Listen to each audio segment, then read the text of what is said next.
আসসালামু আলাইকুম, সবাইকে অনেক অনেক অভিনন্দন। আজকের প্রথম বর্ষের ৪র্থতম ক্লাস এবং আজকের ক্লাসে সবাইকে অনেক অনেক অভিনন্দন এবং সেই সাথে শুভেচ্ছা জানাচ্ছি।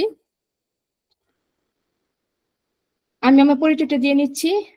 আমি doctor Laboni Amin, DHMS BSMC Dhaka, BSS honours MSS economics, Dhaka university. Registration number ৩১,০৯৪ এবং আশুলিয়া হোমিওপ্যাথিক মেডিকেল কলেজের লেকচারার হিসেবে আছি। আমার মোবাইল নাম্বার স্ক্রিনে দেওয়া আছে, যদি কারো প্রয়োজন হয় তাহলে নোটিশ করে রাখেন, প্রয়োজনে আমাকে নক দিতে পারেন। আমাদের আজকের যে দুটি সাবজেক্ট আমরা আলোচনা করব সেটা হচ্ছে এলিয়াম সেপা এবং অ্যান্টিমোনিয়াম ক্লোরাম। একটু খেয়াল করি আমরা, এলিয়াম সেপা, অ্যান্টিমোনিয়াম ক্লোরাম, এই দুটো রেমেডি নিয়ে আজকে আমরা ইনশাল্লাহ আলোচনা করব এবং সবাই অত্যন্ত মনোযোগ সহকারে শুনবেন আশা করি। আমি কিন্তু ক্লাস শেষে সবাইকে টুকটাক কিন্তু কোশ্চেন করব যে আমরা কি জানলাম আসলে এলিয়াম সেপা সম্পর্কে বা অ্যান্টিমোনিয়াম ক্লোরাম সম্পর্কে। এলিয়াম সেপা, আমরা এর সাধারণ কিছু জিনিস জেনে নেই, কারণ আগে হলো দর্শনদারি, তারপর হচ্ছে গুণ বিচারী। স্বাভাবিক কিছু জিনিস আমাদেরকে জানতে হবে। এর কমন নাম হচ্ছে রেড অনিয়ন, হ্যাঁ। আর এটা কিংডম, মানে এটা হচ্ছে প্ল্যান্ট। যেহেতু অনিয়ন মানে আমরা বুঝতে পারছি যে পেঁয়াজ থেকে তৈরি হচ্ছে এলিয়াম সেপা, তো পেঁয়াজ কি একটা গাছ, সো এটা প্ল্যান্ট। এই কিংডম তো আর বোঝার কিছু নাই, প্ল্যান্ট একটা গাছ থেকে হয়েছে তাই এটা প্ল্যান্টস। এখন তো হতে পারে উদ্ভিদ থেকে হতে পারে, যেমন আমি গত পর্বে পড়িয়েছিলাম সিপিয়া। সিপিয়া কি প্রাণী, কারণ ওইটা হচ্ছে যে মাছ এক জাতীয় প্রাণী থেকে, তাই ওটা প্রাণীর বিভক্ত। আবার উদ্ভিদ থেকেও হতে পারে, হ্যাঁ। তো এরকম আবার মিনারেল থেকেও হতে পারে। তো এরকম আমরা তো উৎপত্তি স্থল থেকেই বুঝতে পারতেছি যে তার কিংডমটা কি। স্টেজ হচ্ছে অ্যাকুইট কেস।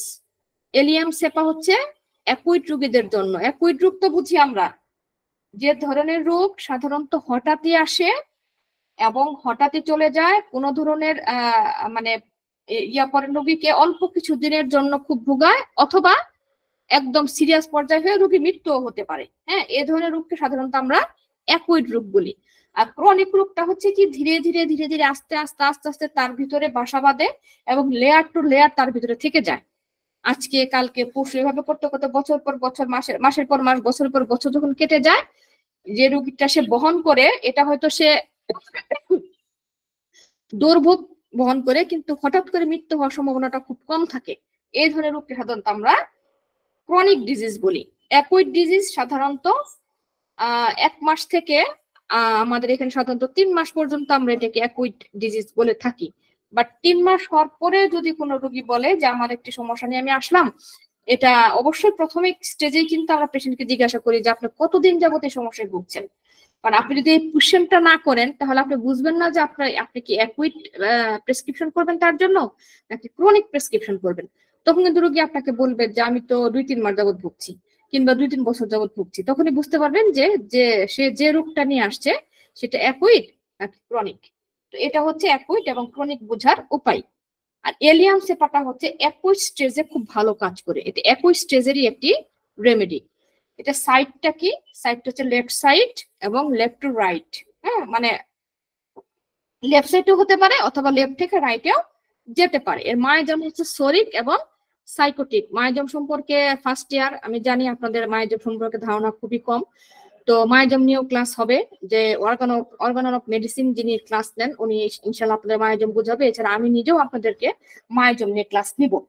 আপাতত এটা জানেন যে ক্রনিক রোগের ক্ষেত্রে মায়াজম একটা বংশ বিস্তার, যেটা বংশ পরম্পরা থেকে হয়ে আসে। এই মায়াজম আর কি হোমিওপ্যাথিতে খুবই গুরুত্বপূর্ণ একটি বিষয়, যেটাকে মায়াজম না চিনতে পারলে আপনি কখনোই রোগীকে ক্রনিক ট্রিটমেন্ট করতে পারবেন না। সে দেখা যাবে রোগটা বারবার ঘুরে আসবে। তো যাই হোক, থার্মাল স্টেট মানে এর কাতরতা কি, থার্মাল স্টেট মানে এর কাতরতা কি, এটা হচ্ছে হট অর্থাৎ গরম কাতর। অ্যাকশন মানে মেডিসিনটা কোথায় অ্যাকশন করবে, নন পলিক্রেস্ট। পলিক্রেস্ট কি, নন পলিক্রেস্ট কি? পলিক্রেস্ট হচ্ছে বহুল ব্যবহৃত ওষুধ, অর্থাৎ অনেকগুলি লক্ষণ নিয়ে যদি একটা ওষুধ ক্রিয়েট করা হয় এবং যে ওষুধটা দীর্ঘদিন পর্যন্ত ক্রনিক ডিজিজের ক্ষেত্রে কাজ করে, সেই ধরনের মেডিসিন সাধারণত আমরা পলিক্রিস্ট বলি। আর যে ওষুধগুলি অল্প কিছু সময়ের জন্য মানে ভিতরে ঢুকে ভাইটাল ফোর্সকে উজ্জীবিত করে, তাকে আমরা সাধারণত নন পলিক্রিস্ট মেডিসিন বলি। যেমন এলিয়াম সেপা কিন্তু আমি প্রথমে বলে দিয়েছি যে এটা হচ্ছে নন পলিক্রিস্ট রেমেডি, যেহেতু অ্যাকুইট, হ্যাঁ, সো এটা নন পলিক্রিস্ট রেমেডি। ট্রাস্ট অর্থাৎ পিপাসা কেমন থাকবে এলিয়াম সেপা রোগীদের? এলিয়াম সেপা একটা মেডিসিনের নাম, এটা তো আপনারা জানেন, মেট্রোমেডিকাল। এর পিপাসা থাকতেও পারে আবার নাও থাকতে পারে, অর্থাৎ থাস্টিও হতে পারে আবার থাস্টলেসও হতে পারে। কারণ অ্যাকুইট রোগীর ক্ষেত্রে কিন্তু কাতরতা, পিপাসা এগুলো কিন্তু অনেক বেশি সুইং করবে, মানে চেঞ্জ হবে, চেঞ্জেবল হবে। পেশেন্ট কখন আপনাকে বলবে আমার খুব পিপাসা লাগছে, আবার কখনো বলবে আমার একদমই পিপাসা নাই, বিশেষ করে জ্বরের ক্ষেত্রে। কখনো দেখবেন রুগী কাঁথা গায়ে দিচ্ছে, কখনো দেখবেন কাঁথা ছেড়ে দিচ্ছে, কখনো লাইট ফ্যান দিচ্ছে, কখনো ফ্যান অফ করছে। এটা সম্পূর্ণ ডিপেন্ড করে তার মানে রোগের উপরে, হ্যাঁ। তো এর জন্যই সাধারণত 2-3টা থার্মাল এখানে কিন্তু ক্যারি করে। অ্যাপিটাইট ইনক্রিজড, রিডিউস, মানে বাড়তেও পারে ক্ষুধা আবার কমতেও পারে। সেন্সিটিভিটি মানে তার সেন্সটা কিরকম, লো থাকতে পারে হাইও থাকতে পারে, হ্যাঁ, দুইটাই থাকতে পারে। ওই যে একই স্টেজ আমি যেটা বললাম, একই স্টেজের কারণে সাধারণত এটা হতে পারে। আচ্ছা, টাইম ফ্রেস কি, মানে কোন সময়টা এলিয়াম সেপা রোগীদের মধ্যে বেশি বৃদ্ধি পায় বা কমে, কোন সময়? যেমন রুগী এসে আপনাকে বলবে যে আমার তো সকালবেলা, নুন, দুপুরের আগে বা ইভিনিং, এই সময়গুলোতে আমার রোগ লক্ষণগুলি বাড়ে অথবা কমে। বেশিরভাগ বৃদ্ধির ক্ষেত্রে আমরা টাইম ফেজটাকে ধরে নেই, অ্যাগ্রাভেশন হয় এই সময়টাতে, এলিয়াম সেপার অ্যাগ্রাভেশন হয়।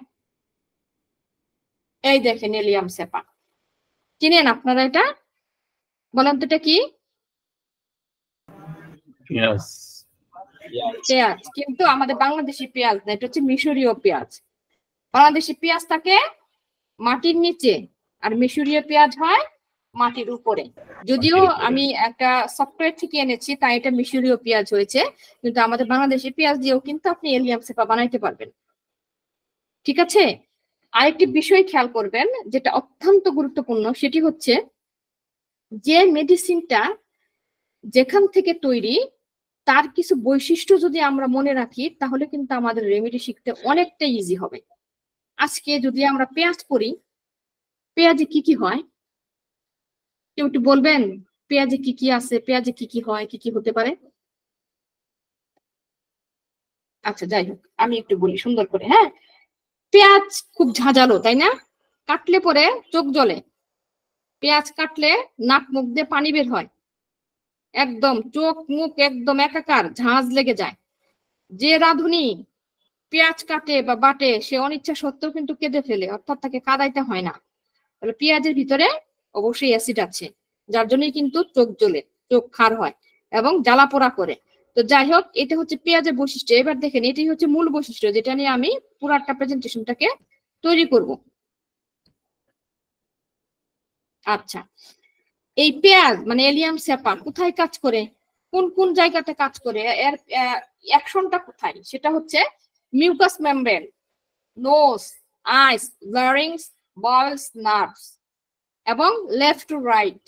অর্থাৎ তার মিউকাস মেমব্রেন মানে কি, নাকের ভিতরে যে মিউকাস গুলি থাকে, যেগুলি একটু আমাদের ঠান্ডা লাগে, আমরা সর্দি লেগে যায়, এটাকে এই মিউকাস মেমব্রেনে কাজ করে। নোজ, নাকের মধ্যে ঠান্ডা লাগলে, আই, চোখে, মানে চোখ দিয়ে পানি পড়ে, লারিংস, এই যে লরিংস গলার ভিতরে যে থাকে, হ্যাঁ, বাওয়েলস এবং নার্ভস তো আমরা জানি, এবং লেফট টু রাইট, এটা হচ্ছে তার রিজিয়ন। ওর্স্ট কিসে খারাপ থাকে এলিয়াম সেপা রোগীরা? ওয়ার্ম রুম, গরম ঘরে তাদের খারাপ লাগে, তাদের খারাপ হয়, হ্যাঁ। মানে তাদের যে কোনো রোগ লক্ষণ নিয়ে যখন আসবে, ধরেন একটা এলিয়াম সেপা মূলত সর্দির জন্য খুব ভালো একটা রেমেডি, ঠান্ডার জন্য খুব ভালো একটা রেমেডি। ঠান্ডা লাগছে, নাক দিয়ে সর্দি পড়ছে, ঝাঁঝিয়ে যাচ্ছে, নাকে লাল হয়ে যাচ্ছে, চোখ দিয়ে ঠান্ডা পড়ছে, আপনি এলিয়াম সেপা ভাবতে পারেন। এখন রোগীকে জিজ্ঞাসা করবেন আপনার যে ঠান্ডা লাগে কখন আপনার বেশি খারাপ লাগে, রোগী বলবে ওয়ার্ম ঘর, মানে কি উষ্ণ ঘর। উষ্ণ ঘরে না ঘরলেও, উষ্ণ ঘর হয়তো অনেক রুগীরা বুঝবে না, বা অনেক রুগীরা হয়তো জানবেও না, সে বলবে গরম ঘরে, যখন ঘরটা একটু বদ্ধ ঘর থাকে ওই ঘরে গেলে আমার একদম ঠান্ডা, চোখের জল বের হয়, বেশি বেশি ঠান্ডা লাগে। ওয়েট ফিট মানে কি, পা ভেজালে, হ্যাঁ, সিঙ্গিং গান গাইলে, দেখেন কারবারটা, গান গাইলে তার নাক দিয়ে পানি পড়তেছে, এরকম করে টান দিচ্ছে বারবার, নাকি সর্দি লাগবে যে আমরা টান দিই সেরকম। ড্যাম্প ড্যাম্প ওয়েদার কি, ওই যে বৃষ্টি হয় না, বৃষ্টি হওয়ার আগে মানে ওয়েদার হয়, উইন্ডস বাতাসে, এবং স্প্রিং মানে যখন ওই যে ফুলের সুগন্ধ ছড়ায় যে বাতাসে, এটা, হ্যাঁ, কারণ এটা এলিয়াম সেপা কিন্তু আবার এই যে যাদের ডাস্ট অ্যালার্জি আছে, অ্যালার্জি থাকলে যেমন অনেকে ফুল একটু শুকলে অ্যালার্জি হয়, পিট অ্যালার্জি, অর্থাৎ এই যে পশু পাখি শরীরে নিলে বা হয়তো গায়ে হাতালে কিন্তু অনেকের অ্যালার্জি থাকে, এই ধরনের অ্যালার্জির ক্ষেত্রেও কিন্তু এলিয়াম সেপা খুব ভালো একটা রেমেডি। বেটার কিসে ভালো থাকে, এতক্ষণ তো খারাপটা দেখলাম, মোস্ট মানে খারাপ, এখন বেটারটা কি, হোল অফ এন এয়ার, হ্যাঁ, এন্ড বাথিং। তার মানে কি, ঠান্ডা জায়গায় এবং খোলা হাওয়ায় তাদের ভালো লাগে, আর যখন গোসল করে তখন তাদের ভালো লাগে। দেখেন ঠান্ডার রোগী নাক দিয়ে পানি পড়তেছে, কিন্তু সে গরম ঘরে থাকতে পারছে না, সে কিন্তু ঠান্ডাতে যখন বাথিং করে মানে গোসল করে তখন কিন্তু সে বেটার ফিল করে। এবার আমি একটু আলোচনা করি যে এলিয়াম সেপার মাথা মানে হেড কি হবে। হেডে ডিউরিং কোরাইজা মানে মাথা ব্যথা থাকবে, কোরাইজা কি, ঠান্ডার সহিত, রুগী এসে আপনাকে বলবে আমার ঠান্ডার সহিত মাথা ব্যথা করতেছে এবং ওটস ইন ওয়ার্ম রুম, মানে আমি একদম গরম ঘরে থাকতে পারছি না, বেটার ইন ওপেন এয়ার, আমি খোলা হাওয়ায় আমার ভালো লাগছে, ওই যে আমি তো পরেই আসলাম বেটার ওপেন এয়ার। আর খারাপটা হচ্ছে ওয়ার্ম রুম, মানে কি, গরম রুমে। রুগী ডিরেক্ট বলবে যে আমার মাথা ব্যথা, শরীর ঠান্ডা, আমি যদি ঘরের মধ্যে ঢুকি গরম গরম গরম ঘরে মাথা ব্যথা বাইরে যায়, তখন আপনি রুগীকে জিজ্ঞেস করবেন কখন আপনার মাথা ব্যথা কমে, কখন আপনার এই যে নাক দিয়ে ঠান্ডাটা কমে, যখন আমি একটু খোলামেলা হাওয়ায় থাকি অথবা গোসল করি তখন আমার ভালো লাগে। ব্যাস, আপনি এলিয়াম সেপা তাকে দিয়ে দিতে পারেন, তাহলে নাক দিয়ে ঠান্ডা পড়া তার কমে গেল এবং মাথা ব্যথা হলে। এখন ঠান্ডার লক্ষণটা নিয়ে আমি আলোচনা করবো, নেক্সট আমার আসছে। তারপরে কি, headache aggravation on closing the eyes, অর্থাৎ সে যখন মাথা ব্যথা যখন বেশি হয়, যখন চোখ খোলা রাখে তখন তার, সরি, যখন তার চোখ বন্ধ রাখে, হ্যাঁ, তখন তার মানে মাথা ব্যথা বাড়ে, বুঝছেন, এটা তাহলে এলিয়াম সেপার আরেকটা লক্ষণ। তার চোখ কি হবে, profuse lacrimation which is usually blind, মানে হচ্ছে যে তার ল্যাক্রিমেশন তো বুঝি, চোখ দিয়ে পানি পড়া, ওই যে যেটা পেঁয়াজ, এলিয়াম সেপা পেঁয়াজ, দেখেন তো রাঁধুনিরা পেঁয়াজ কাটে চোখ দিয়ে পানি পড়ে না, এমন রাঁধুনি কেউ আছে যে আমি পেঁয়াজ কাটছে তো চোখ দিয়ে পানি পড়বে না? ঠিক তাই পেঁয়াজ কাটার পরে একটা মহিলার তার শারীরিক কি অবস্থা হয়, সে নাক দিয়ে বারবার তার ক্যাথার পড়ছে, তার চোখ জ্বলে যাচ্ছে, হেজে যাচ্ছে, ঠিক এটাই হচ্ছে, এই লক্ষণটাই হচ্ছে এলিয়াম সেপা। একদম সহজ এবং সুন্দর করে বোঝানো, আর কিচ্ছু না। আজকে বাড়িতে গিয়ে দেখবেন আপনার মা, আপনার বোন বা আপনার ওয়াইফ যখন পেঁয়াজ কাটে তার অবস্থা কি হয়, তার চেহারাটা কি হয়, তার চোখগুলি ছলছল করে জ্বলে।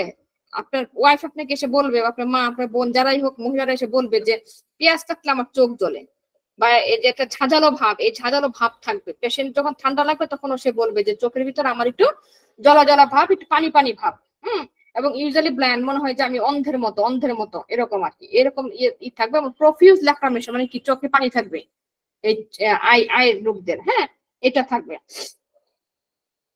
এবং তার যে ডিসচার্জটা বের হবে, হ্যাঁ, এই ডিসচার্জটা বের হবে কি, সেটা হবে মানে চোখের থেকে যে ডিসচার্জটা বের হবে সেটা কিন্তু তার হবে, মানে অ্যাক্রিড হবে, ঝাঁঝালো হবে। এবং এটার অপোজিট যদি ঝাঁঝালো না হয় তাহলে কিন্তু আমরা তাকে ইউফ্রেশিয়া দিতে পারি। একটু খেয়াল করেন, যদি কোনো পেশেন্ট এসে আপনাদের বলে আমি আবার ব্যাকে যাচ্ছি, এটা বোধহয় আমার ইয়েতে চলে আসতেছে, আমি আবার ব্যাকে যাচ্ছি,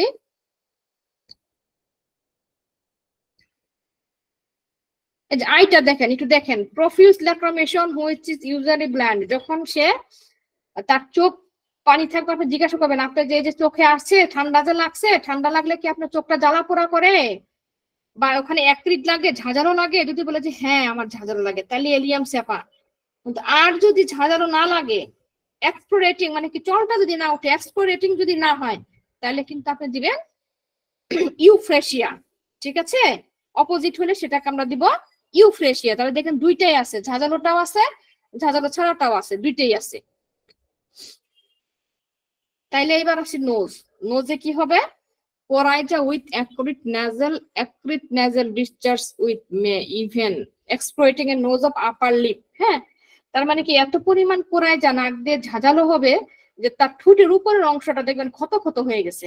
এবং অনেক সময় বাচ্চারা আসে না, একটু খেয়াল করে দেখেন, লেফটে থাকে, নাকের নিচে ঠান্ডা লেফটে থাকে, মনে হয় আপনি যদি টান দেন তাহলে চলটা উঠবে সেখান থেকে। চলটা উঠবে এবং ডিসচার্জ করতেই আছে, পড়তেই আছে। কিন্তু ডিসচার্জটা কি হবে? পাতলা, ঘন না কিন্তু, থকথকা না কিন্তু, পাতলা। ওই আপনি লেবুর সরি ওই যে পেঁয়াজ যখন আপনি চিপবেন তখন দেখবেন পেঁয়াজের রসটা কিন্তু পাতলা, পেঁয়াজের রস কিন্তু ঘন না। আপনি কাঁটার দিয়ে কখনো পইলে দেখেন ঠিক ওরকম একটা ডিসচার্জ বের হবে পেঁয়াজের রসের মতো। তাহলে তার নোজ হবে এটা। এবং কি হবে? প্রফিউজ ওয়াটারি ডিসচার্জ, প্রচুর পরিমাণে তার মানে ওয়াটারি ডিসচার্জ যাবে। হ্যাঁ, যেটাকে আমরা কি বলা যায়, মানে এক সাইডে নাক একটা বন্ধ থাকবে, হ্যাঁ এক সাইড বন্ধ থাকবে, এক সাইড খোলা থাকবে। পেশেন্ট বলবে তো প্রচুর ডিসচার্জ যাচ্ছে, আমার নাকে এক সাইডে বন্ধ এক সাইডে খোলা। এবং তার নেজাল পলিশ থাকবে, নাকে পলিশ থাকে, নাকে পলিশ থাকবে। হে ফিভার থাকবে। হে ফিভার কি? ওই যে রেনু যেটা বাসছে বললাম, যেটা আমি যে ইয়ের থেকে ফুলের যে রেনু, হ্যাঁ রেনু থেকে যে ধরনের রোগ হয়, মানে যে বাতাসে খাতাসে যার হাঁচি হয়, কাশি হয়, ঝাড় দিতে পারে না। পেশেন্ট বলে যে আমি একটু ঘর ঝাড় দিলে আমার অনেক কাশি হয়, কাশতে কাশতে হাঁচি দিতে দিতে আমার নাক দিয়ে পানি পড়ে। পানিটা কি একদম পাতলা জলের মতো, সাথে কি হয় একটু খাজায় যায়। বাস, তাহলে আপনি বুঝতে হবে যে সে আর কেউ নয়, আমাদের এলিয়াম সেপা। আচ্ছা, তাহলে তারপরে কি হইলো? থ্রট, গলাটা একটু আলাপ করি, বলি, তারপরে আমি কমপ্লিমেন্টারি ইয়েতে যাচ্ছি। এলিয়াম সেপার গলাটা কি হবে, মানে থ্রট, গলায় কি হবে? সে হবে কি তার একটা কাশি কাশি থাকবে, এবং সেটা হচ্ছে টেনে ফেলার মতো বেশিরভাগ সময়। সে বলবে যে আমি যখন কাশি দেই তখন আমার মনে হয় যে আমার গলাটা মধ্যে ছিঁড়ে ছিঁড়ে যাচ্ছে, শিলা মানে কাঁচা হাজা ভাব। হম, অনেকক্ষণ পর্যন্ত যখন আপনি চিৎকার চেঁচামেচি করবেন বা কণ্ঠস্বর একটু বেশি চাপ করবে, তখন একটু খেয়াল করে দেখেন আপনার গলাটা একটু ছেলা ছেলা ভাব লাগে। কিংবা ধরেন গলাকে ফুট দিচ্ছেন, অনেকক্ষণ কাশতেছেন জোর করে, গলাকে কেড়ে দিলে কিন্তু একটা গলায় একটা কাঁচা হাজা ভাব লাগে। ঠিক ওরকম একটা ভাব কিন্তু এই এলিয়াপসের পেশেন্টের থাকবে। এই কাশতে কাশতে কিন্তু তার হর্সনেস হয়ে যাবে, মানে কি গলা ভেঙে যাবে। আমি কিন্তু এখানে রুব্রিজগুলি সহ বলে ফেলছি। হ্যাঁ, হর্সনেস মানে কি গলা ভাঙা, গলা ভেঙে যাবে। এটা হইতেছে এই এলিয়াম সেপ্টা রোগীদের কি ধরন। আর তার গ্যাস্ট্রোইন্টেস্টাইনে কি হবে? সে কি কি পছন্দ করবে? যেমন সে অনিয়ন পছন্দ করবে, যেহেতু এলিয়াম সেপা, সে কিন্তু অনিয়ন খুব পছন্দ করবে। আর কিউকাম্বার অপছন্দ করবে, মানে ইয়ে আর কি, কি বলে, কামরাঙা। হ্যাঁ, এটা সে অ্যাভার্সন, সে খেতে চাবে না, পছন্দ করবে না। এবার তার চেস্টটা কি হবে? চেস্টটা বেশিরভাগ সময়ই তার হবে, মানে ঠান্ডা ঠান্ডা ঠান্ডা একটা ভাব তার মধ্যে থাকবে। এবং সে কিন্তু মানে হালকা হালকা কিন্তু একটু গুংরাবে, মানে বুকের ভিতরে মনে হয় যে কফ বসে গেলে যেরকম একটা চাউ চাউ চাউ চাউ ভাব, এরকম একটা ভাব এই এলিয়াম পেশেন্টদের মধ্যে থাকবে। তাহলে কমপ্লিমেন্টারিটা কি? এলিয়াম সেপার কমপ্লিমেন্টারি হচ্ছে ফসফরাস, পালসেটিলা, সারসাপিলা, থুজা। হ্যাঁ, আর এটাকে ফলো করবে ক্যালকেরিয়া কার্ভ এবং সাইলেশিয়া। এখন আপনারা বলতে পারেন ম্যাডাম ফলোয়েল কি? ফলোয়েল হচ্ছে ধর আপনি এলিয়াম সেপার দিলেন, দেওয়ার পরে দেখা গেল যে তার ভিতরে ক্যালকেরিয়া কার্ভের লক্ষণ আছে বা সাইলেশিয়ার লক্ষণ আছে, তখন আপনি কিন্তু যদি এই ক্যালকেরিয়া কার্ভ বা সাইলেশিয়া মেডিসিনটা দেন, তাহলে কিন্তু রোগীর ভিতরে ভালো কাজ করবে। কিন্তু অবশ্যই কিন্তু আপনাকে মানে খেয়াল রাখতে হবে যে তার লক্ষণের সাথে মিলে কিনা। হ্যাঁ, আর ইনিমিকের অর্থাৎ শত্রু, আপনি এলিয়াম সেপা দিলেন, আবার আপনি এলোস বা স্কোয়াড দুইটাই মেডিসিন দিয়ে দিলেন, হবে না কিন্তু। কারণ এটা হচ্ছে তাকে নষ্ট করে দিবে, এলিয়াম সেপার মেডিসিনটাকে নষ্ট করে দিবে। এটা হচ্ছে এনিমিক্যাল। হ্যাঁ, আর কম্পেয়ার আমরা কি কি মেডিসিনের সাথে এলিয়াম সেপাকে কম্পেয়ার করতে পারি, যেমন aconite, aloe socotrina, aloes, camphor, carbo veg, lachesis, lilium tig, এগুলি হচ্ছে এটার সাথে কম্পেয়ার করা, মানে তুলনা করা। তার কি কি মেডিসিন আপনার সাথে কাজ করবে এটার সাথে আমরা এটা তুলনা করতে পারি। হ্যাঁ, আর সিমিলার মানে একই ধরনের মেডিসিন কি, এলিয়াম সেপার সাথে কি কি, এলিয়াম সেপা নাই আমার কি দিলাম, আমার এখন আর যাইতে পারে। এলিয়াম সেপা আমার হয়তো আপনার চেম্বারে নাই, আপনার রুগী আসছে, এখন আপনি রুগী ফেরত দিবেন, দেখা গেল যে এলিয়াম সেপা আপনার নাই, কিন্তু তাই এলিয়াম সেপার সাথে আপনি মিল পাচ্ছেন, এলিয়াম সেপা নাই। আপনি এখন আর দিয়েও তাকে আপনি এপিকাপ দিয়েও কিন্তু তাকে আপনি সারাই দিতে পারবেন যে রোগটা আসছে। আবার ধরেন আপনি ভুলবশত এলিয়াম সেপার দিতে যায় আপনি এনিমিক্যাল একটা মেডিসিন দিয়ে ফেললেন, যেমন এলোস দিয়ে ফেললেন সাপোজ, হ্যাঁ, এটা জেনে রাখার জন্য আমি প্রথম দিন তাই বলছি। এরপরে কিন্তু আমি এই কমপ্লিমেন্টারি, এনিমিক্যাল, কম্পেয়ার, সিমিলার, অ্যান্টিডোট এগুলো আলোচনা করব না। এখন দেখেন আপনি হয়তো মানে একটা মেডিসিন দিয়ে ফেলছেন, হয়তো এলিয়াম সেপার রোগী সে, কিন্তু আপনি এলোস দিয়ে ফেলছেন তাকে। আপনি জানেন না যে আমি তো এর এলিয়াম সেপা দেওয়ার পরে তাকে মেলোস দিয়ে ফেলছি, তাহলে কি, তাহলে এনিমিক্যাল হয়ে গেল, শত্রু হয়ে গেল। এখন তো তার ভিতরে তো গিয়ে তো সে ভাইটাল ফোর্স তো তা উদ্দীপনা বাদ দিয়ে আরো মনে করেন যে ওটাকে বাধাগ্রস্ত করবে। রোগীর মধ্যে তো নেগেটিভ কিছু সিমটম আপনি প্রকাশ পাবে, তখন কি করবেন, তখন আপনি সাথে সাথে তাকে অ্যান্টিডোট করে দিবেন।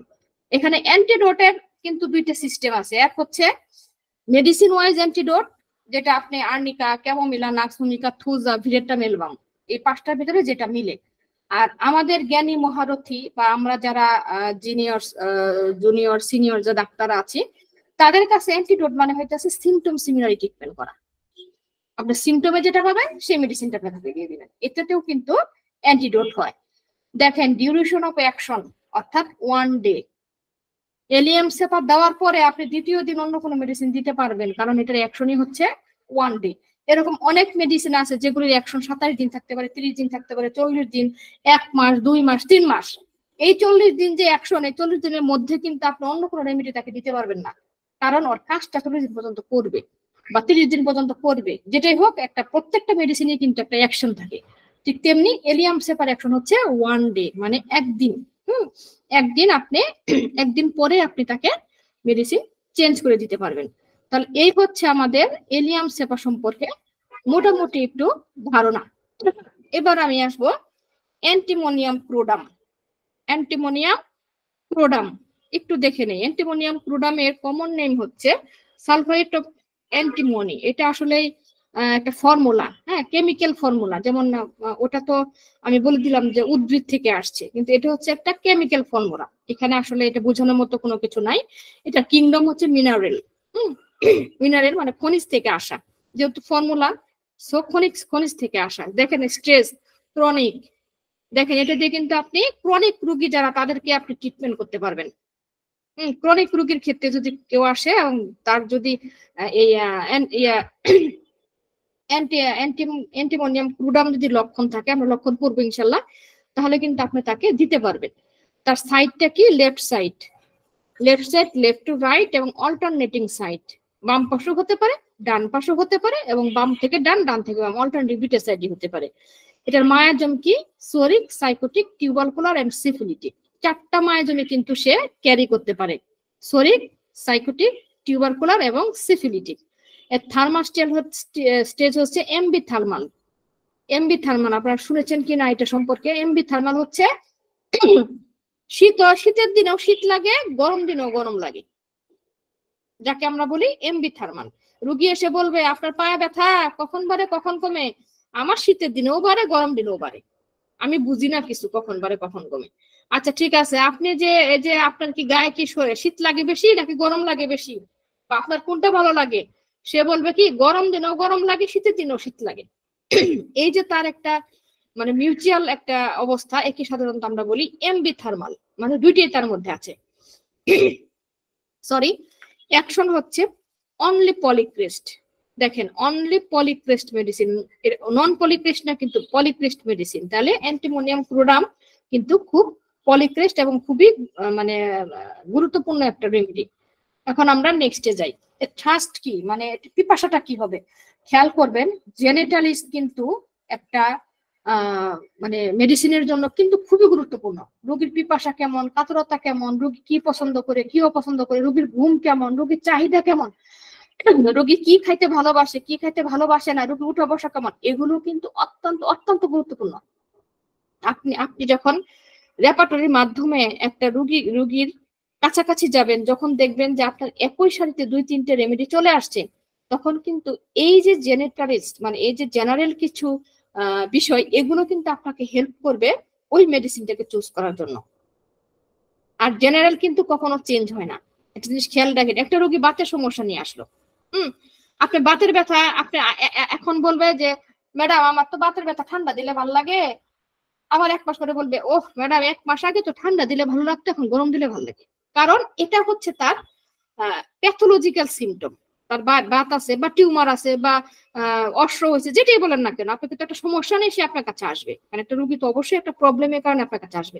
তখন সে বলবে যে আমার তো এটা দিলে ভালো লাগতো, কিন্তু 1 মাস পরে ওইটা দিলে আমার ভালো লাগে না। কিন্তু একবার খেয়াল করেন, তারপর যদি রুগীকে জিজ্ঞাসা করেন যে আচ্ছা আপনি কি পিপাসা কেমন, আপনার পিপাসা কি বেশি লাগে না কম লাগে, সে আগে যা বলছে তাই বলবে যে না আমি আসলে বেশি পানি খাইতে পারি না। তাহলে আপনি খাবার দাবার কি খান, আপনি কি মাছ মাংস ডিম দুধ তারপরে ঝাল মিষ্টিটা কোনটা পছন্দ করেন, তখন কিন্তু সে বলবে যে হ্যাঁ আমি আগেও মিষ্টি পছন্দ করতাম, এখনো মিষ্টি পছন্দ করি, কিন্তু আসলে এই ডায়াবেটিসের কারণে আমি এখন মিষ্টি খুব বেশি একটা খাই না। একটা জিনিস খেয়াল করেন, আসলে কথা প্রসঙ্গ অনেক কিছু চলে আসে। আমরা যখন টেস্টিং নিতে যাই, আপনি ম্যাক্সিমাম রুগীদের যারা ডায়াবেটিক্স রুগী তাদেরকে জিজ্ঞাসা করবেন যে আপনি কি পছন্দ করেন, সে কিন্তু মিষ্টি বলবে না, সে বলবে কি আমি ঝালটা একটু বেশি খাই। তখন এই ঝালটা বেশি খাই বললো, আর আপনি চট করে লিখে ফেললেন যে সে স্পাইসি ফুড ডিজায়ার। হ্যাঁ, কিন্তু একবারও তাকে জিজ্ঞাসা করলেন না, এভাবে তাকে আপনি বললেন না যে ধরেন আপনার কোনো ডায়াবেটিক্স নাই, আমি যদি টেবিলে আপনাকে একটা ঝাল আইটেম, একটা মিষ্টি আইটেম, একটা টক আইটেম দিই, দিয়ে যদি আপনাকে জিজ্ঞাসা করি যে আপনি কোনটা খাবেন, যে কোনো একটা আইটেম খান, তখন আপনি কোনটা নেবেন? তখন রুগী বলে যে ও আমি তো মিষ্টি খুব পছন্দ করি গো ডাক্তারবাবু, কিন্তু কি করব আমার তো ডায়াবেটিক্স আছে, যার জন্য মিষ্টিটা খাই না, এই জন্য আমি এখন ঝালটা খাই। তাহলে ভেবে নেন, আপনাদের একটু কথা বলার কারণে, একটা একটুখানি যদি রুগীকে আপনি ক্লু না দেওয়ার কারণে কিন্তু আপনি ভাইটাল একটা কিছু রুগীর কাছ থেকে হারালেন। আপনি লিখে রাখলেন স্পাইসি ফুড, কিন্তু আসলে স্পাইসি ফুড না। সে স্পাইসি ফুড খাচ্ছে কেন? তার চাপে, কারণ সে হচ্ছে একজন ডায়াবেটিক্স এর পেশেন্ট, তার মিষ্টি খেলে বারণ, তার মিষ্টি খেলে রোগ লক্ষণ বাড়বে। এই যে তিনি 15, 20, 25, 30 বছর যাবত যে মিষ্টি খাচ্ছে না, এই না খাওয়ার কারণে কিন্তু সে স্পাইসি ফুডটাকে বেছে নিয়েছে। কিন্তু তার ডিজায়ার, তার ইচ্ছা কিন্তু তার মিষ্টি খাওয়ার প্রতি। যদি তার ডায়াবেটিস না থাকতো তাহলে কিন্তু সে মিষ্টি খেত। তাহলে কিন্তু আমরা এখানে ডিজায়ারটা তার উল্লেখ করবো, সে চাপে পড়ে কোনটা খাচ্ছে সেটা কিন্তু নট ফ্যাক্ট। ম্যাক্সিমাম মহিলাদের যখন আপনি জিজ্ঞাসা করবেন যে আপনি মাছ মাংস ডিম কোনটা পছন্দ করেন, আই ক্যান শিওর প্রত্যেকটি মহিলা একটা কথাই বলবো, আমি সবই খাই, আমার খাবার দাবারে কোনো সমস্যা নাই, যা আছে সব খাই। বাস এটুকু শুনলেন, আর আপনি খাতাটাকে বন্ধ করে দিয়ে রুগীকে নির্বাচন করতে বসলেন। নো, রং ইনফরমেশন, আপনাকে একদম পুরা রং ইনফরমেশন দিল রুগী, এবং আপনি সেটা নিয়ে বসে থাকলেন।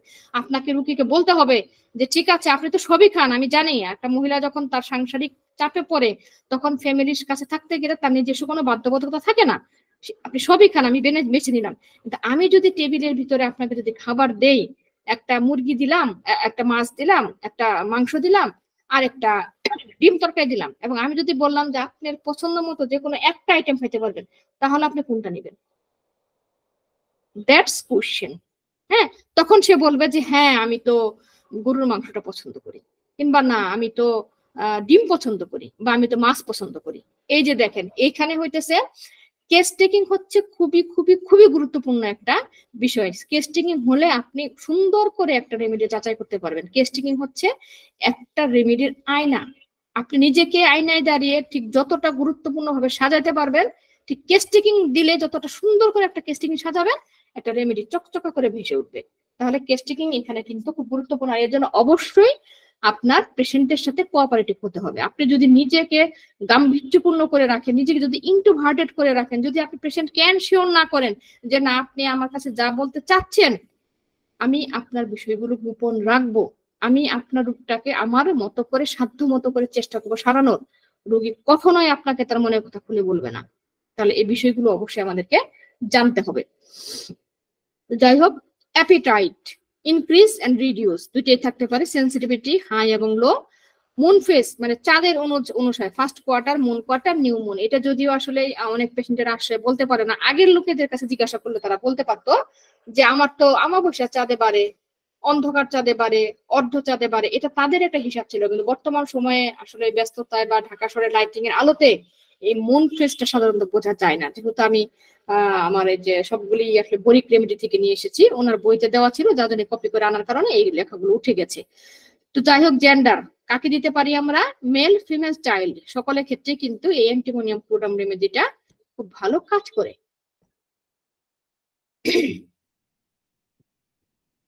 ওকে, এবার আছে রিজিয়ন, অর্থাৎ কোন কোন জায়গায় এই অ্যান্টিমোনিয়াম ক্লোরামটা খুব ভালো কাজ করে। First, stomach. পেটের যে কোনো সমস্যা নিয়ে যদি কোনো রোগী আপনার কাছে আসে এবং আপনি যদি দেখেন যে অ্যান্টিমোনিয়াম ক্লোরামের লক্ষণ তার সাথে মিলে যাচ্ছে, তাহলে অবশ্যই অ্যান্টিমোনিয়াম ক্লোরাম খুব ভালো একটি মেডিসিন। স্টমাক, ডাইজেস্টিভ ট্র্যাক্ট, অর্থাৎ কি ডাইজেস্টিভ ট্র্যাক্ট মানে হচ্ছে হয়তোবা আমাশা, পেটের সমস্যা, ডাইজেস্টিভ তার ঠিক মতো হচ্ছে না, তার টয়লেট বারবার হচ্ছে,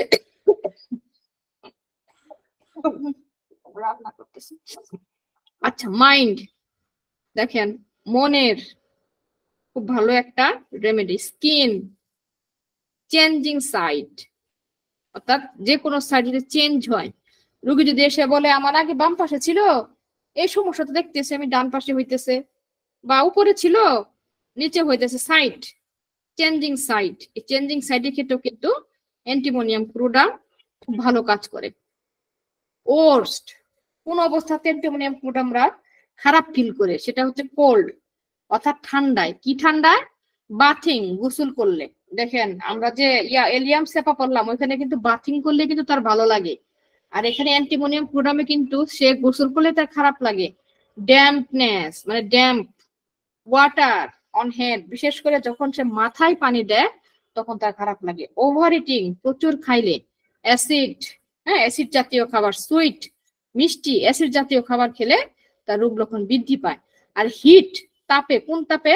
summer of sun, over heating and radiating, হ্যাঁ এগুলোর ক্ষেত্রে সাধারণত এই অ্যান্টিমোনিয়াম ক্লোরামের রোগীরা খুব খারাপ ফিল করে। আচ্ছা এবার হচ্ছে তার জেনারেল। হ্যাঁ জেনারেলটা আমরা একটু বলি। জেনারেলটা কি হবে? Antimonium 1, blooded and aggravation by heat. 1 blooded কি? যাদের রক্ত সবসময় গরম থাকে। গরম থাকা মানে কিন্তু এই না সিরিজ দুটো রক্ত নিয়ে আসলাম আর হাত দিয়ে তাপ দিয়ে দেখলাম একটু রক্তটা গরম কিনা, নো। এখানে রক্ত গরম বলতে বোঝাচ্ছে যে সে সবসময় রাগান্বিত অবস্থায় থাকে। এবং এই রাগান্বিত অবস্থায় যদি তার মানে গরম কোনো কিছু থাকে তাহলে কিন্তু সে আরো বেশি তার ক্ষতিগ্রস্ত হয়। মানে কি বুঝাবো আসলে, মানে আপনার কেউ হয়তো রাগ করছে, প্রচন্ড রেগে আছে, এর মধ্যে দেখা গেল যে তাকে আপনি হয়তো বা সে একটু গরম রোদে গেল বা একটু গরম কোনো রুমে গেল বা চুলার কাছে গেল, যেখানে হোক না কেন, এই অবস্থায় তার রোগ লক্ষণ গুলো আরো দ্রুত পরিমাণে বৃদ্ধি পাবে। হ্যাঁ তারপরে কি? general aggravation from radiating head such as stroke and open air। হ্যাঁ কোথায় অ্যাগ্রাভেশনটা হবে? সেটা হচ্ছে স্টোভের কাছে গেলে, ওপেনের কাছে, ওপেন এয়ার মানে খোলা বাতাসে, হ্যাঁ স্টোভের ওপেন ফায়ার মানে আগুনের কাছে গেলে, স্টোভের কাছে গেলে, এবং রেডিয়েটেন যে হিট, যে যারা যে ই করে ওই কি বলে ওইটাকে যে গ্রিলের কাজ করে, ওদের একটা রেডিয়েশন আসে না, ওই যে ই দিয়ে করে যে একটা ফুলকির মতো যে আগুন আসে জ্বালাই দেওয়ার কাজে আর কি। এই ধরনের রুগীদের যদি দেখা যায় যে এই ধরনের রুগীরা যদি আমার কাছে আসতেছে এবং সে যদি বলে যে আমার রাগ বেশি প্রচন্ড, কিন্তু যখন রাগ হয় তখন যদি আমি আমার এই কাজটাতে করতে যাই তাহলে আমার রোগ লক্ষণগুলি বৃদ্ধি পায়। সে যে কোনো রোগ নিয়ে আসবে, এটা তার কর্ম, রাগটা উঠে সামলাতে পারছে না, এখন দেখা যাচ্ছে এগুলো কাজের ক্ষেত্রে তার রোগ লক্ষণ বৃদ্ধি পাচ্ছে, তখন আমরা ধরে নিব যে এটা অ্যান্টিমোনিয়াম ক্লোরামের পেশেন্ট। হ্যাঁ তারপরে কি হবে? তার সাধারণত অ্যাগ্রাভেশন হবে তার সান। হ্যাঁ জেনারেল অ্যাগ্রাভেশন ফ্রম সান সূর্যতে তার অ্যাগ্রাভেশন হয়, এবং সে আবার সে ডেভেলপ করে কিন্তু বাথিং। হ্যাঁ মানে এই অ্যাগ্রাভেশন ডেভেলপ হয় তার মানে ইয়েতে গোসল করলে। আর দেখেন অ্যাগ্রাভেশন টু টাচ, এটা কিন্তু বোল্ড করে দেওয়া, অ্যাগ্রাভেশন টু টাচ, এখানে রেড কালিয়ে দেওয়া দরকার ছিল আমার, সরি ফর দ্যাট, আসলে সম্ভবত এটা আমি মিসিং করে ফেলেছি। হ্যাঁ অ্যাগ্রাভেশন টু টাচ, অর্থাৎ টাচে তার অ্যাগ্রাভেশন হয়। এখন আসেন টাচে অ্যাগ্রাভেশন হয় কিন্তু ট্যালেন্টুলা কেমন মিলা কেলিকার, তিনটা মেডিসিনেরও কিন্তু টাচে অ্যাগ্রাভেশন হয়। তাহলে এখন আপনি কিভাবে অ্যান্টিমোনিয়াম ক্লোরামকে চিনবেন? ট্যালেন্টোনা হিসপ্যানিয়া অস্থির থাকবে, অস্থির, তাকে আপনি টাচ করলে সে মাটিতে গড়াগড়ি করবে, সে একদম ট্যালেন্টোনা হিসপ্যানিয়া মাকড়সা থেকে তৈরি, মাকড়সা যেরকম অস্থির থাকে একখান থেকে আরেকখানে লাফায় যায়, ট্যালেন্টুলার বেশিরভাগই ক্ষেত্রে শিশুদের ক্ষেত্রে ব্যবহার করা হয়, যাদের অস্থির চিত্ত এদের ক্ষেত্রে। ওকে টাচ করবেন, আপনাকে একদম ছুটে দিবে, বারবার হাত দিয়ে ছুড়ে ফেলবে ট্যালেন্টুলার। কেমন মিলার কি ঝগড়াইতে হবে, আপনাকে টাচ করবেন, আপনাকে একেবারে খামচি দিবে দূরে। বাচ্চারা ঝগড়া করবে আপনার সাথে, তুমি আমাকে কেন টাচ করছো। এই হচ্ছে ট্যালেন্টুলা, ক্যামোমিলা। এবং আর যেটা আপনার অ্যান্টিমোনিয়াম ক্লোরাম, তারা হচ্ছে রেগে যাবে, আপনাকে টাচও মানে ঝগড়াও করবে না এবং আপনাকে খামসিও দিবে না, আবার অস্থিরতা দেখাবে না, কিন্তু সে রেগে যাবে, কারণ সে এটাকে একদমই নিতে পারে না। এই ইয়ার অ্যান্টিমোনিয়াম গ্লুটামের পেশেন্টেরা কাজটা তাদের কাছে অনেক বেশি খারাপ লাগে। আচ্ছা, এবং আরেকটা জিনিস আছে, এরা কিন্তু খুব অবেসিটি হয়ে যায়, এই অ্যান্টিমোনিয়াম গ্লুটামের রোগীরা, মানে খুব মোটা হয়ে যায়, ফ্যাটি হয়ে যায়। হ্যাঁ, তাহলে এবার আমরা আছি হেড। হেডে কি হবে? Thick white clotting on tongue per like snow, মানে হচ্ছে তার জিহ্বাটা হবে মোটা। এটা হেডের ভিতরে গেছে, জিহ্বাটা হবে মোটা, ক্লোটেড যুক্ত, এবং সেটা দেখে মনে হবে কি বরফের স্নো পড়লে যেরকম একটা বরফ লাগার আছে, যখন ফ্রিজ খুলেন, ফ্রিজে দেখেন তো উপরের দিকে একটু হালকা বরফ জমা হয়। যখন আপনার পেশেন্টের জিহ্বা দেখবেন, তখন কিন্তু বুঝতে পারবেন যে এই পেশেন্টের জিহ্বাটা হচ্ছে এরকম, মানে একদম স্নো পড়ার মতো। একটা জিনিস বিশেষ করে খেয়াল করবেন, জিহ্বা দেখা, নখ দেখা, চোখ দেখা, এগুলো কিন্তু আমাদের হোমিওপ্যাথিতে কিন্তু খুবই গুরুত্বপূর্ণ একটা বিষয়। নখ কিন্তু দেখতে হবে, নখ থেকে কিন্তু আপনি অনেক মায়াজম দেখতে পারবেন, রোগীর অবস্থা দেখতে পারবেন। আর জিহ্বা কিন্তু আরো গুরুত্বপূর্ণ, আপনি জিহ্বা দেখে কিন্তু একটা রোগীর আপনি রেমেডি সিলেকশন করতে পারবেন। সো এইগুলি থেকে আপনি কখনো বিরত থাকবেন না। একটা রোগী যখন আসবে, তাকে নর্মালি একটু প্রেশারটা মাপা, তার হাইটটা মাপা, তার বিপি, তার একটু পালসটা একটু চেক করে দেওয়া। হ্যাঁ, এটা কিন্তু আপনার দায়িত্বের মধ্যে পড়ে। তার নখগুলি একটু দেখা, তার সে এনিমিক কিনা, তার পিটিং হয় কিনা, তারপরে আপনি তার অ্যাসাইটিস আছে কিনা, এগুলো কিন্তু খুব গুরুত্বপূর্ণ বিষয়। আপনি যখন একটা রোগীকে এগুলো সব দেখবেন, রোগী কিন্তু আপনার উপর যেমন খুশি হবে, তেমনি আপনাকে একটা আস্থা পাবে। হোমিওপ্যাথি মানে শুধু টাকা ইনকাম করা না, কিছু দায়বদ্ধতা থাকবে আপনার মধ্যে। বাংলাদেশে অনেক অনেক রোগী আছে, কিন্তু ভালো ডাক্তারের খুব অভাব। এখন অনেক রোগীরা বিভিন্ন জায়গায় দৌড়াদৌড়ি পাচ্ছে, ঘোরাঘুরি করছে, যে আমি যদি একটা ভালো ডাক্তার পেতাম, যদি জীবনটাকে একটু সুন্দর করতে পারতাম, একটু ভালো করতে পারতাম, তাহলে আই উইল ডান। বাট ভালো ডাক্তারের খুবই অভাব। তাই আপনারা কখনোই আগে টাকা ইনকাম করবেন সে চিন্তা করবেন না, আগে চিন্তা করবেন আপনি নিজে একটা ভালো ডাক্তার হয়ে নেন। আপনি ডাক্তার হয়ে আগে আপনার পরিবারকে ট্রিটমেন্ট করবেন। যখন আপনি আপনার আপনার বাবাকে, আপনার মাকে, আপনার ওয়াইফকে, আপনার হাজবেন্ডকে, আপনার সন্তানকে যখন ট্রিটমেন্ট করবেন, তখন আপনার কনফিডেন্স লেভেলটা বেশি হাই হবে। কারণ আপনি আপনার পরিবারকে যতটুকু ভালোবাসেন, অবশ্যই তার থেকে অনেকটা কম ভালোবাসেন রোগীদের। ভালোবাসার জায়গাটা যেখানে আপনার একটা সিনসিয়ারি ভাবে কাজ করবেন, যখন বুঝতে পারবেন যে অ্যাপ্লাই করবেন, তখন কিন্তু আপনি রোগীদের প্রতি আপনার ভালোবাসা চলে আসবে। আর প্রত্যেকটা রোগীকে কিন্তু আপনার নিজের আপনজনের মতো করে ভাবতে হবে, যে আজকে একটা বৃদ্ধ লোক আসছে, সে কেমন হতে পারে, সে যদি আমার বাবা হতো, সে যদি আমার মা হতো, আমি তাকে কিভাবে ট্রিটমেন্ট করতাম। যে শিশুটা আসবে, সে যদি আমার সন্তান হয়, আমি কি পারতাম আমার সন্তানের একটা ট্রিটমেন্ট করতে। এর জন্য আমি বলবো, এবং আমি না শুধু একজন পায়োনিয়ার ইয়ারা যারা, তারাও কিন্তু বলে যে আপনি অবশ্যই আগে ফ্যামিলিতে ট্রিটমেন্ট করেন। ফ্যামিলিতে ট্রিটমেন্ট করলে আপনি বুঝতে পারবেন যে আপনি কতটা রং এবং কতটা রাইট। যে মেডিসিনটা আপনি আপনার বাবাকে দিতে পারবেন না, সেটা নিশ্চয়ই অন্য রোগীকেও দিতে পারবেন না। তখন আপনার ভিতরে ইগোতে লাগবে যে মেডিসিনটা তো ঘুরে ফিরে বাবার আসছিল, আমি দিতে পারিনি কারণ তার ক্ষতি হবে, তাহলে ওই মেডিসিনটা আমি কিভাবে অন্যকে দিই। এই বিষয়গুলো আমাদের অবশ্যই খেয়াল রাখতে হবে। তো মুখে ঘা হবে, হেডের হইতেছে অ্যাফটেইন মাউথ, মানে তার মুখে খুব ঘা হবে, এবং হচ্ছে তার নাকের, হ্যাঁ, নস্টিল মানে নাকের ভিতরের জায়গাটাকে কিন্তু তার ক্র্যাক মানে ফেটে যাবে। পেশেন্ট এসে বলবে যে নাকের ভিতরের জায়গাটা ফেটে যাচ্ছে, এবং অবস্ট্রাকশন হবে, মানে কি বন্ধ হয়ে যাবে, নাক বন্ধ হয়ে যাবে, অবস্ট্রাকশন হবে। আর চোখগুলা কি হবে, ইনফ্ল্যামেড আইট, মানে চোখগুলা ইনফ্ল্যামেড হবে, মানে লাল হবে, ফুলে যাবে। এরকম বিষয় থাকবে এই এর ভিতরে। গ্যাস্ট্রোইন্টেস্টিনাল কি হবে, মানে এখন গ্যাস্ট্রোইন্টেস্টিনাল যেহেতু আছে, তার মানে এখন ধরে নেন এখানে আমি কি কি বলতে পারি, সে কি পছন্দ করে, কি খেতে চায়, কি খেতে চায় না, তার পেটের কি সমস্যা, সমস্ত কিছু মিলেই কিন্তু গ্যাস্ট্রোইন্টেস্টিনাল একটা অধ্যায়। হ্যাঁ, এদের অধ্যায়গুলি আমি আলাদা আলাদা এই জন্য দিয়েছি, যারা আপনারা রেপার্টরি করবেন তারা কিন্তু সহজে রূপ ব্রিজ খুঁজে বের করবেন। যেমন আমি আপনাকে বললাম যে তার হয়, ইনডাইজেশন হয়, আপনি কোথায় যাবেন, গ্যাস্ট্রোইন্টেস্টিনাল, কারণ গ্যাস্ট্রোইন্টেস্টিনাল থেকে কিন্তু তার ইনডাইজেস্ট হয়। হ্যাঁ, এর জন্যই আমি যেমন ধরেন বললাম যে তার বুকে কফ হয়, কোথায় যাবেন, চেস্টে যাবেন। যে চেস্ট, বুকটা কোথায়, চেস্ট, কফটা কোথায় হচ্ছে, বুকে হচ্ছে। আমার চোখ দিয়ে পানি পড়ছে, কোথায় যাবেন, আই, তার মানে চোখ দিয়ে পানি পড়ছে আমার এখানে, তাহলে আমার আয় অধ্যায় যেতে হবে। এর জন্য প্রত্যেকটা অধ্যায় অধ্যায় পড়ানোর মানে বেনিফিটটাই হচ্ছে যেন আপনারা অধ্যায়গুলোতে ঢুকতে পারেন, সহজে মুভ করতে পারেন। কেউ কিন্তু রেপার্টরি ছাড়া রেমেডি ব্যবহার করবেন না, আপনার রেপার্টরিতে মুভ করতে পারেন। এবং সাথে কিন্তু আমি দেখেন রুব্রিক্স গুলিও কিন্তু আপনাদেরকে পড়াই দিচ্ছি, যেমন ক্রেভিং। ক্রেভিং মানে কি, খাওয়ার অদম্য ইচ্ছা, তার ইচ্ছা কি কি craving, sour and dry wine, মানে সে টক খাবার, বিশেষ করে শুকনা টক যেতে যে খাবারগুলি এগুলো পছন্দ করে অ্যান্টিমোনিয়াম ফ্লুইডামের রোগীরা। এবং সাথে কি ওয়াইন, ওয়াইন তো জানি আমরা মদ, হ্যাঁ, ভিনেগার, এই জাতীয় খাবার এই ইয়েদের খুব পছন্দ করে এই অ্যান্টিমোনিয়াম ফ্লুইডামের রোগীদের। হ্যাঁ, এবং যার কারণে কিন্তু তাদের ইনডাইজেশন হয়, খায় কিন্তু সেটা তারা রাখতে পারে না, ইনডাইজেশন হচ্ছে কিন্তু তারপরেও তার ক্রেভিং হচ্ছে। আরেকটা জিনিস খেয়াল করবেন, যে রোগী যে রোগটা নিয়ে আসে সে রোগের তাকে মানে খারাপ করার জন্য কিন্তু তার খাবারের ওই দিকে নেশা থাকে। দেখেন ডায়াবেটিসের রোগীদের মিষ্টির প্রতি নেশা, যাদের গ্যাস্ট্রোইন্টেস্টাইনের প্রবলেম তাদের কিন্তু ভাজা পোড়ার প্রতি নেশা, যাদের আইবিএস আছে তাদের তৈলাক্ত খাবারের প্রতি নেশা। প্রত্যেকটা জিনিস যখন যেটা দেখবেন যে তার ওইটার প্রতি চাহিদা, যে ভাত বেশি খেতে চায় তার ডায়াবেটিস হবে দ্রুত, কারণ এটাকে তার ক্রেভিং করে, এটা সে চায়, এটার প্রতি তার একটা অদম্য একটা ইচ্ছা থাকে, আগ্রহ থাকে।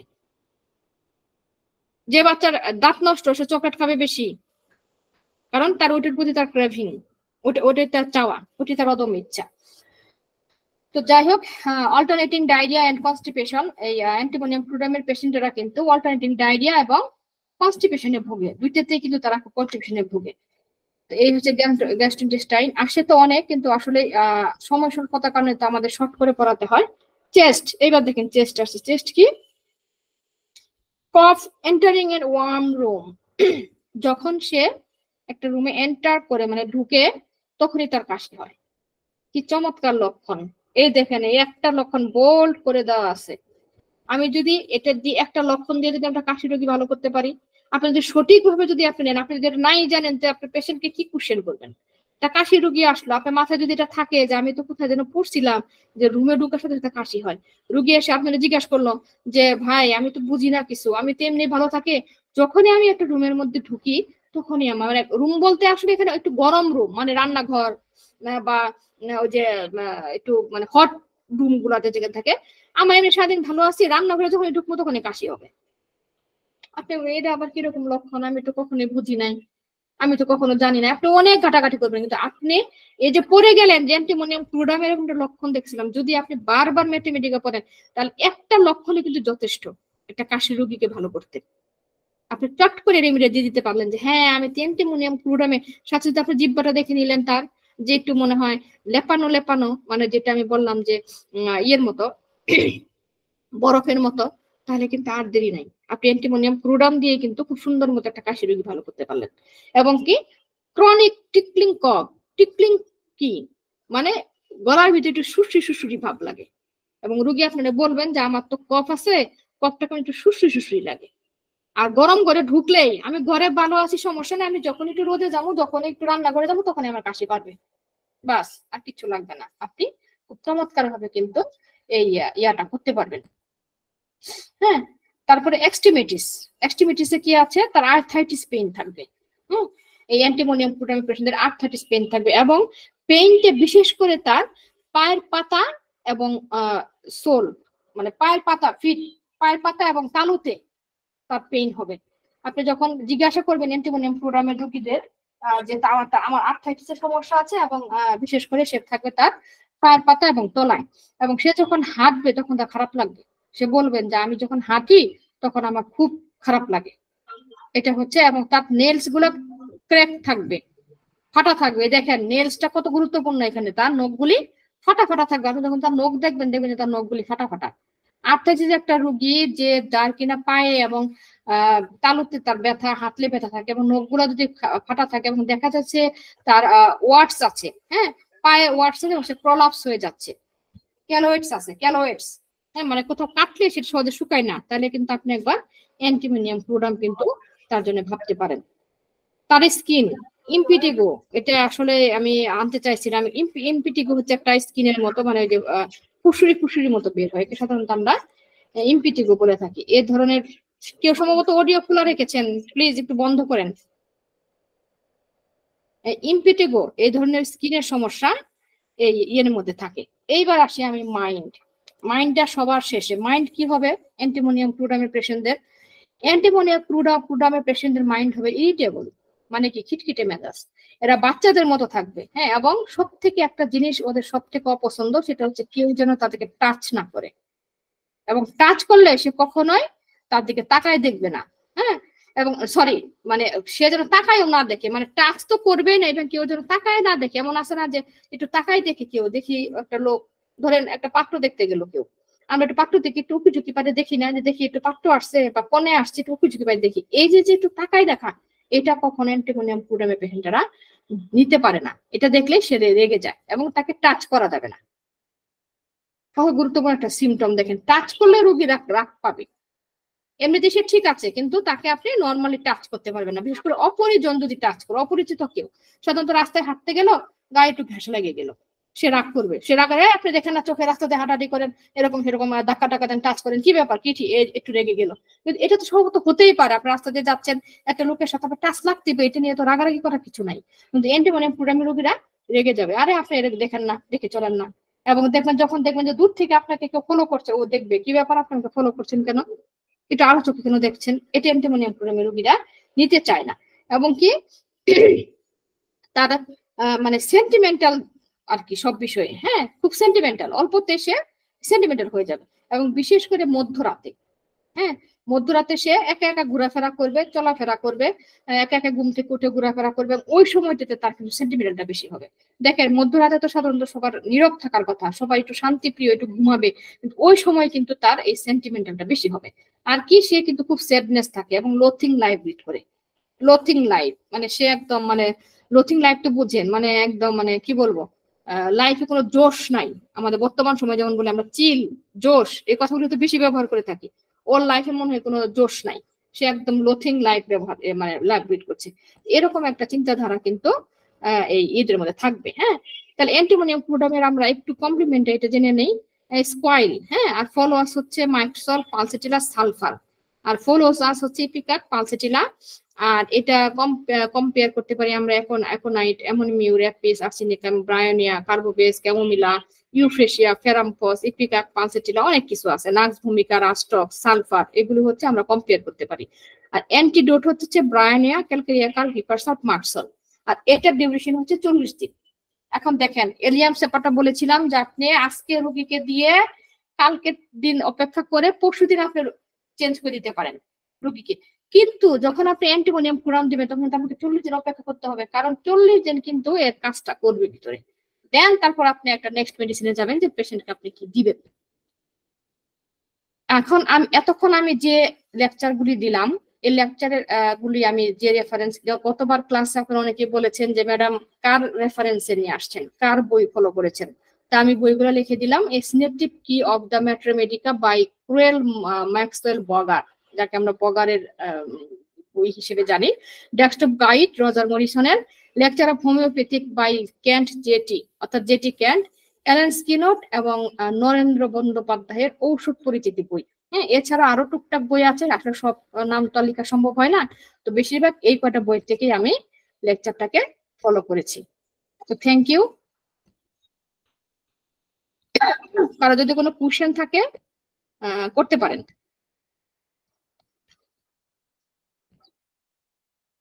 ম্যাম রেকর্ডিং অফ করব? হ্যাঁ, অফ করে দেন, রেকর্ডিং অফ করেন।